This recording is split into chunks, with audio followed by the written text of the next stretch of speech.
नमस्कार, आपण पाहतात रयत संवाद न्यूज चॅनल। उजनी धरणातून सीना नदीत पाणी सोडा, डिजिटल शेतकरी संघटनेचे संस्थापक अनिल पाटील यांची मागणी।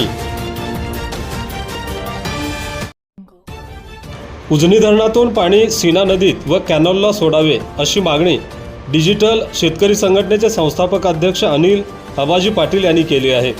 या मागणीचे निवेदन पालकमंत्री जयकुमार गोरे, जिल्हा अधिकारी सोलापूर, पोलीस अधीक्षक सोलापूर यांना देण्यात आले आहे। सीना नदीत पाणी नसल्याने नदीकाठच्या शेतकऱ्यांचे अतोनात नुकसान होत आहे।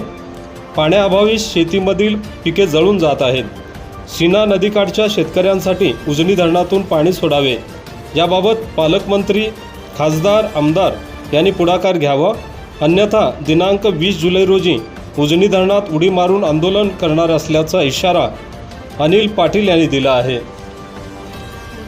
मोहोळचे आमदार राजू खरे यांनी याबाबत पाठपुरावा करावा असे आवाहन अनिल पाटील यांनी केले आहे।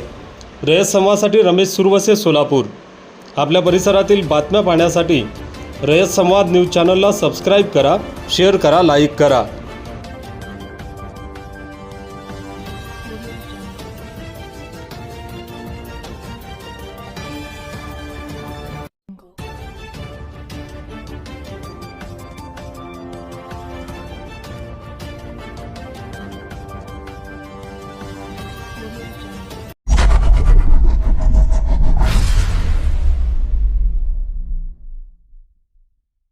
अशाच नवनवीन घडामोडींसाठी रयत संवाद न्यूज चॅनलला लाईक करा, शेअर करा आणि सबस्क्राईब करायला विसरू नका।